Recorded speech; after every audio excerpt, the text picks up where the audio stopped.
Hello everybody, this is Saddam Hussein. Welcome to आके memorial senior secondary school Ferozepur road. हम 11th class की geography का second chapter discuss कर रहे थे, evolution and origin of the earth के बारे में।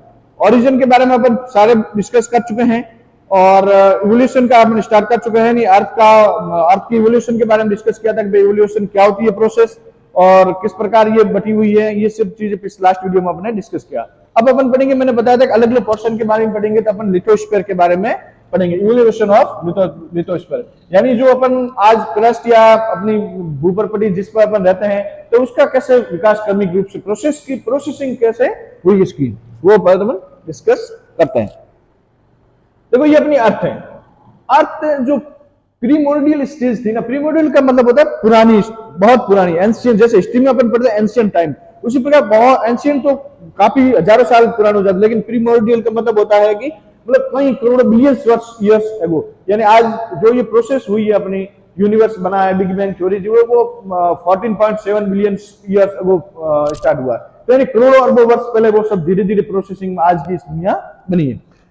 तो पहले जो अर्थ थी अपनी जो बनी, मैंने बताया था कि किस प्रकार फॉर्मेशन होता है। पहले बिग बैंग स्प्लिट हुआ और उसके बाद धीरे धीरे वो अपनी डेंसिटी की वजह से ग्रेविटेशनल फोर्स, जिसकी ज्यादा डेंसिटी थी, वो ग्रेविटेशनल फोर्स ज्यादा थी, तो दूसरे एटम्स को अट्रैक्ट किया और बनती है। और फिर कोर बना था, कोर बनते बनते उनके बीच में एक सॉलिड पोर्शन बनने लगे और वो सब प्लैनेट के बारे में बना। तो प्लैनेट बना उस समय जब बने थे, तो वो सारे क्या हॉट जोन में थे, बहुत गर्म थे, वार्म थे, बहुत गर्म थे। उस समय ठंडा नहीं था, क्योंकि उस समय जब फ्रिक्शन होता है तो गर्मी होती, फ्रिक्शन होता है तो गर्म होगी। तो इतने सारे एटम्स एक साथ मिल रहे थे, सारे हाइड्रोजन हीलियम गैस होगा, डस्ट पार्टिकल्स था, इतना सारा बहुत बड़ी क्वांटिटी में था, तो वो सारे गर्म थे। तो उस समय से वॉलेंटाइल स्टेट में थे। क्या थे? वॉलेंटाइल यानी गर्म थे। Due to gradual increase in density the temperature inside has increase. अब क्या हुआ, धीरे धीरे वो अब सॉलिड पोर्शन में इस तरीके से आ गया, तो धीरे धीरे ये डेंसिटी ज्यादा थी, इंक्रीज बनने लगी। तो जहां डेंसिटी ज्यादा थी वहां टेम्परेचर ज्यादा बनने लग गया। As a result the material inside started getting separated depending on the density. अब जिसकी ज्यादा डेंसिटी थी उसके हिसाब से सेपरेट होने लगे, यानी ज्यादा डेंसिटी वाले अलग हो गए, कम डेंसिटी वाले अलग होने शुरू हो गए। यानी एक तरीके से गुब्बारा ये प्लैनेट था, धीरे धीरे अपन अर्थ सरफेस पड़े, ये अर्थ मान लो सरफेस, तो यहाँ जैसे ज्यादा डेंसिटी थी और जिसके ज्यादा डेंसिटी और ज्यादा गर्म थे वो अलग अलग होने लगे, कम धीरे धीरे ऊपर आने लगे। जो कम डेंसिटी थी या कम टेम्परेचर था उनका वो ऊपर आने लगे और बाकी वाले नीचे अपनी तरफ चले गए। This allowed heavier materials like iron to sink towards the center of the earth and the lighter ones of the move towards the surface। यानी जो हेवियर थे, जैसे लोहा है, आयरन है, वो कहां चला गया? नीचे। अपने 3 पार्ट्स होते हैं, अपने बताया था मैंने पिछले वीडियो में, तो उसमें क्रस्ट होता है, मेंटल होता है और कोर होता है। तो जो ज्यादा भारी मटेरियल्स थे या मिनरल्स थे जो ज्यादा वेट वाले, वो चले जाते हैं सबसे लास्ट के अंदर, यानी निकल, लोहे जैसे निकल और ये। और जो ऊपर क्रस्ट सिलिका और एल्यूमिनियम से बनी हुई अपनी क्रस्ट, तो ये हल्के हैं, तो हल्के वहां आगे अपने ऊपर, तो ऊपर के सरफेस के पार्ट पे आगे। इस सब चीजें धीरे धीरे ऊपर वाला जो पोर्शन था वो क्या हो गया? ठंडा होने लग गया, क्योंकि जो सन विंड्स आएगी उससे वो क्या हो, उससे अट्रैक्ट करेंगे, तो उसकी वजह से ये ठंडा होने लगे और अंदर का पोर्शन गर्म ही रहता है। तो सबसे पहले इल्यूशन क्या हुआ? टाइम कूलिंग होनी स्टार्ट हुई, सबसे पहले ठंडा होने लगी ये अर्थ, और फिर उस ठंडा होगी, जो ठंडे होने के बाद क्या होगा? सॉलिडिफिकेशन होगा, यानी वो ठोस रूप में होगी। धीरे धीरे जब ये ऊपर वाला जो गर्म पोर्शन था या जो हेवी डेंसिटी वाले थे वो सारे नीचे चले गए, और जो बाकी वाला था जो ठंडा या कम था, ठंडे होने वाले या कम भार वाले, वो सारे ऊपर आ गए, सिलिका, एल्यूमिनियम, मैग्नीशियम वाले वो। तो अब उनका क्या हुआ? वो सोलर विंड्स की वजह से वो धीरे धीरे ठंडे होने लगे। कई लाखों करोड़ वर्ष लगे होंगे उस चीज को बनने के लिए, ठंडे होने के लिए। अब ठंडे बन गए तो धीरे धीरे ठंडा होता है, उसके बाद क्या होगा? सॉलिडिफिकेशन, यानी वो चीजें क्या बनेगी? कठोर होने लग गई, जो आपके अपन।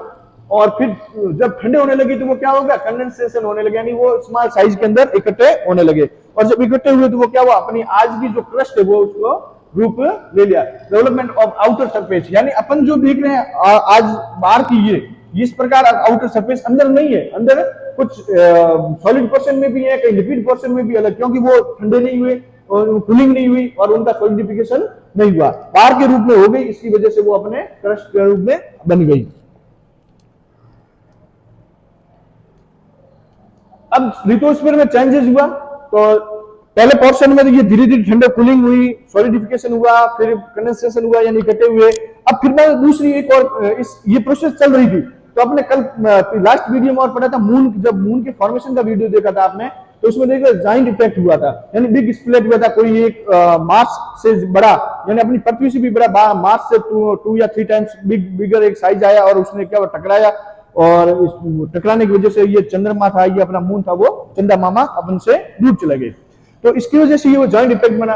तो अब उसके बाद में क्या हुआ, जब कोई फ्रिक्शन होता है तो वापस गर्मी हुई, तो हीट इफेक्ट हो गया। ये चीज सॉलिडिफिकेशन, अर्थ वगैरह ये बन गया उस समय, और धीरे ठंडा हो रहा था। ये तक अचानक क्या हुआ कि ये जॉइंट इफेक्ट होने की वजह से बिग स्प्लिट हुआ, चांद, ये मून बनने से क्या हो गया, वापस गर्म हो गई ये पृथ्वी सेकंड पर्सन में। अब जब गर्म हुई तो प्रोसेस ऑफ डिफ्रेक्शंस हुआ। डिफ्रेक्शंस मतलब होता है कि मतलब मटेरियल्स जो थे वो सब अलग लेयर्स में बट गए, लेयर्स हो गई। तो जब पहले तो एक तो बन गई अपनी क्रस्ट वगैरह ये सब बन गई, और अंदर का मटेरियल वो गर्म था, वापस एक टकराया। दो प्रोसेस, पहली प्रोसेस में ये ठंडा सॉलिडिफिकेशन, कूलिंग वगैरह हो गया। अब जैसे ही वो टकराने की वजह से मून अलग गया, तो उसके फ्रिक्शन की वजह से क्या हो गया, गर्म होने वापस अर्थ वार्म हो गई। अब हीटेड हो गई, तो क्या हुआ कि ये सारा मटेरियल था वो लेयर्स में बढ़ गया, लेयर्स बन गए इसके अंदर। ये मतलब जो गर्म हो गया एकदम नीचे चला गया। देख, earth forming materials got separated into different layers, different layer के बन गया, यानी क्रस्ट बन गई, मेंटल बन गया, इनर कोर और आउटर कोर टाइप बन गया। We have layers like the crust, mantle, core and inner core, outer core. From the crust to the core, density of the materials increase. अब जैसे मतलब इसकी वजह से क्या हुआ कि जो जिसकी डेंसिटी हैवी होगी, यानी अपन जो जैसे जैसे अर्थ के अंदर जाएंगे, नीचे जाएंगे, तो डेंसिटी ज्यादा बढ़ती जाएगी। यानी अपने अर्थ की लगभग 2.7 कॉन्टिनेंटल क्रस्ट है, उसकी 2.7 डेंसिटी सीएम क्यूब है। तो अपन यहां जाएंगे कोर के इनर कोर तक, तो लगभग अपन को 13 सीएम क्यूब मिल जाएगी वो डेंसिटी। यानी और ऊपर जाएंगे एटमॉस्फेयर, तो वो और उल्टी कम होती जाएगी। तो ये सब इसकी वजह से हुआ, यानी लिथोस्फीयर धीरे धीरे बना। इवोल्यूशन किस प्रकार हुआ अपन देखा कि मतलब पहले तो वो सब प्लैनेट वगैरह बन गए थे, तो धीरे धीरे क्या हुआ, कूलिंग होने लगी, कूलिंग हुई तो सॉलिडिफिकेशन हुआ, सॉलिडिफिकेशन हुआ, कंडेंसेशन हुआ। तो उसके बाद अचानक और ये बिग स्प्लिट की जैसे जॉइंट इफेक्ट हो गया, जॉइंट इफेक्ट वापस हीटेड होने लगी, तो उसके अंदर वो लेयर्स के अंदर अर्थ बढ़ गई, जो अपन लिथोस्फीयर, क्रस्ट और मेंटल और कोर देखते हैं। तो ये अपनी बनने की धीरे धीरे प्रोसेस हुई, और अर्थ पर जो आज अपन रहते हैं इस प्रकार बन गई। Thanks to watching us.